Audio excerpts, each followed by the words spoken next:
Good morning, everyone. It's time to go on the record. Wow, can you believe this? Shock and awe. Boston 2024 moves ahead in the Olympic Games with the promises of transparency.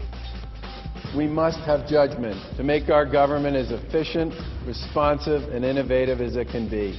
The Charlie Baker era has begun. Beacon Hill's first test with the new guy in town, cutting $500 million. The speeches are over. It's time to get down to governing for Charlie Baker. We have voters' predictions. This is the last moment to turn back. The Massachusetts Senate has a witty new leader, the Senate President Stan Rosenberg. He's our guest this morning on OTR.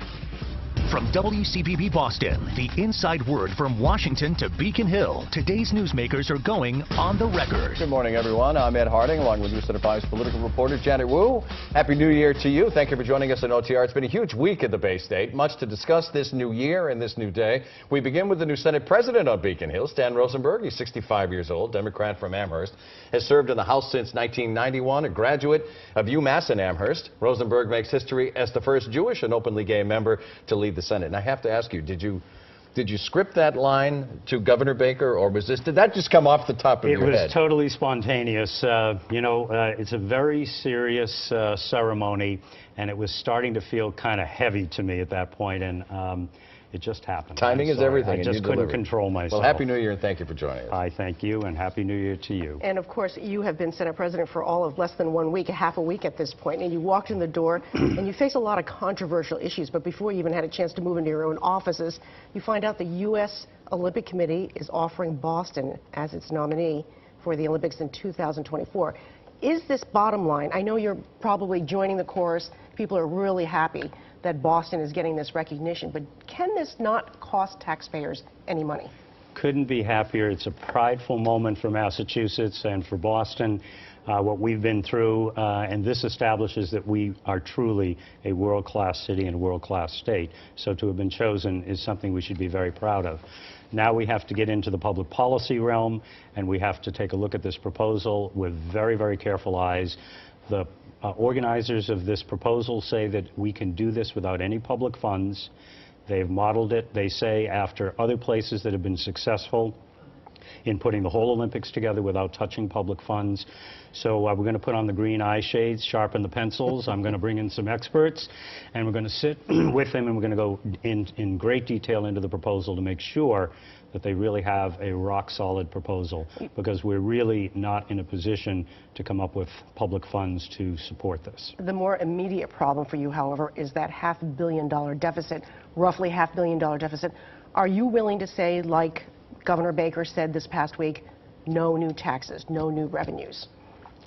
We gave, in legislation, governors the power through the 9C section to put the budget in balance and ensure by the end of the fiscal year that the budget will be in balance. We're going to look to see what the governor's proposal is. His team will be drilling down in every single department, every single program, and identify where there is some flexibility. He'll tally it up, and he'll bring us a proposal and show us how he's going to get it done. We hope that he'll be able to do it without causing dislocation and causing too much pain, but it's not easy to cut. We know that. He's a sensitive and a thoughtful and a strong manager, so I'm confident that he's going to come forward with a very good plan. But do you rule out taxes?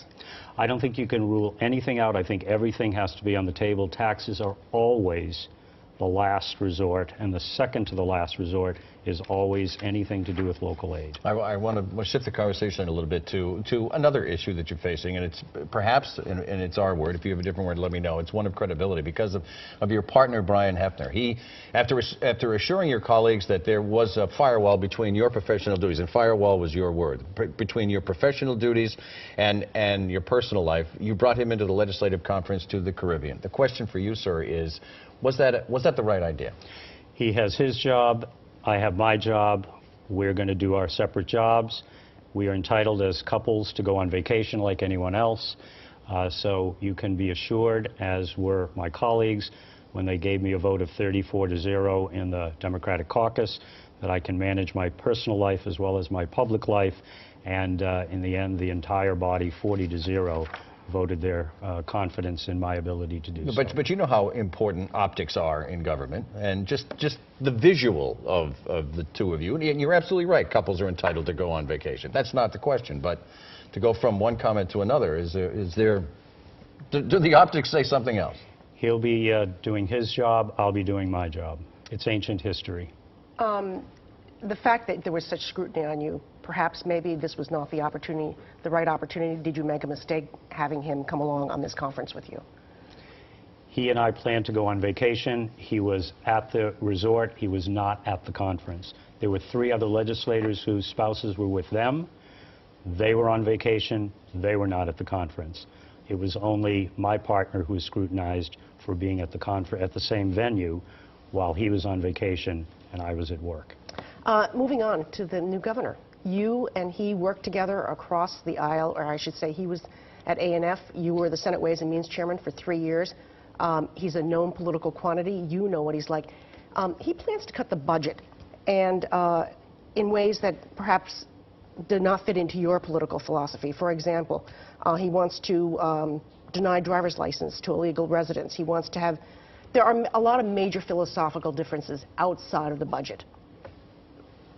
Do you see a dividing line where the honeymoon perhaps ends? We will not agree on everything. We will agree on a lot. When we disagree, we will not be disagreeable. And in order to make good law, you have to find common ground and then build solutions. And there are times when we simply will not agree, and we'll send legislation to his desk, and he will reject it. It will come back to us, and at that point, we'll decide if we want to move forward, in which case we would pursue overrides. And other times, we may find, even at that point, that we can come up with yet a better idea, another form of compromise that will allow us to move forward. Just very specifically about the driver's license for illegal residents. Where do you stand on that? Would you hold strong on that? It's a public safety issue. We shouldn't be having people on the roads without insurance and without driver's licenses, so that if there's a situation that we have identification and ability to make people whole. So you think they should? As most other states that have taken this up, they've approved some form of driver's license so that we can protect the public safety. Are you ready for the OTR pop quiz? Are you ready? That sounds like, are you ready for some football? All right. Here we go. This is question 1. David Bartley was the House Speaker from Western Massachusetts. Who was the last Senate President to come from the 413 area code? Maurice Donahue. Of Holyoke, served in the 70s. At the same time as David Bartley. How unusual. Very good. You get extra credit for that. Maybe. Days ago, Charlie Baker... Need it. See, I'm telling you, this win is terrific. Days ago, Charlie Baker was sworn in as the new governor. Governor Baker is now what number as governor in the history of Massachusetts? 93. 4. 5. You're not in the right. 93 minus 4 minus 5, and you're still not there. 72. We continue. 72. Oh, my goodness. We continue with the Senate President. Stay with us. I think you actually said that this week.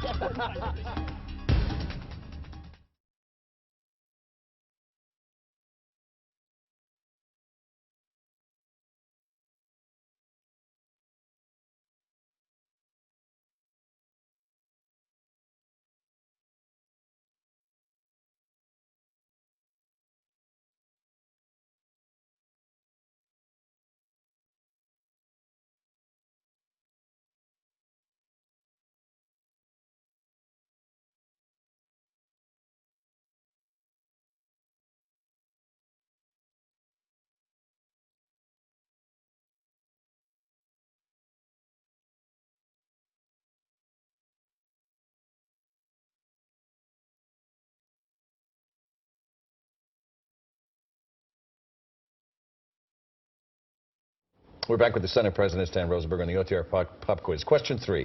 The estimated cost for the the Baker-Polito inaugural.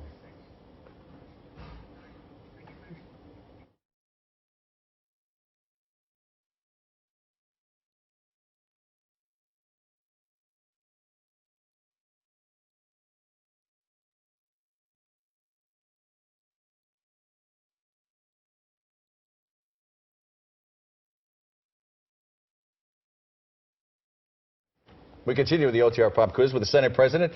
The estimated cost for the Baker-Polito inaugural is approximately... Not nearly enough. You can't say 92 on this one. How much? Do you give me a number? Not nearly enough, but I assure you there was not one penny of public funds in there. There you go. Spoken brilliantly. 1.6 million. Big business contributed. 17 top donors gave 25 grand. Former Governor Deval Patrick is being sued by a former state official that he once appointed. Who is that, and what is the issue? Oh, it was a commissioner, and I don't remember the issue. Sandra Edwards, a former head sex offender registry board. There you go. Question 5. The minimum wage increased on January 1st from $8 to $9. By 2017, when the International Olympic Committee will decide whether or not the Olympics will be here, it'll rise to $11 an hour. It'll be the highest in the nation. Approximately how many Bay State workers earn minimum wage? Oh, it's several hundred thousand. I'm going to say 200,000. Yeah, 280 is exact, but you're right there. You're at 280,000, make about 9% of the state's workforce. You are off the hot seat, sir. Thank you. Brilliant. That's always the hardest part of the show, isn't it? You sailed right through you it. got 3 right, plus the bonus that... Plus the bonus. Plus I had bonus points. That's All what I'm right. saying. Exactly. Right. Hey, and the last time we were here on redistricting, and Mike Moran and I did it together, and we got all 5. Look at but that. that wasn't Was that fair. because of Mike Moran, or was that because of you? We were a great team, by the way. He was terrific working on that with me. You've been a legislative leader. You've been in the Senate, one of the Senate leaders for a very long time, so you know how long the state has debated the casino issue. Now, Boston Mayor Marty Walsh, your former colleague, is suing the state over the Everett license. Do you think Walsh is right to do this? Do you think this was the right thing for him to do? I think the Gaming Commission has a really, really tough job, and in this situation, since the land is just right on the border of the city, it's not surprising to me that there is a court challenge coming up. And by the way, this won't be the last court challenge we'll see around gaming. So I think he's got a tough case to make, but you know, nothing ventured, nothing gained. The city will be impacted, and he's looking to make sure that his city gets the help that it needs. Is there I don't know what the word is, but the fact that the voters of Massachusetts have voted for casino gambling, and again last November again stated their preference, and the fact that there isn't a place to go yet, is that an issue in the state here? Actually, no. It's a sign that we are approaching this exactly as we wanted to, which it needs to be with extreme caution and care, because gambling, bringing casinos and slot parlors into the state is a very, very serious thing. And if you look at many other states, the amount of corruption that you see is extraordinary, and it's rampant. We have created what is the toughest regulatory scheme in the country to try to ensure that we have integrity in the system. And we built a firewall around the Gaming Commission so we won't have political interference in the decisions as to who gets the licenses and where these facilities are sited. So the system is working exactly as it's designed.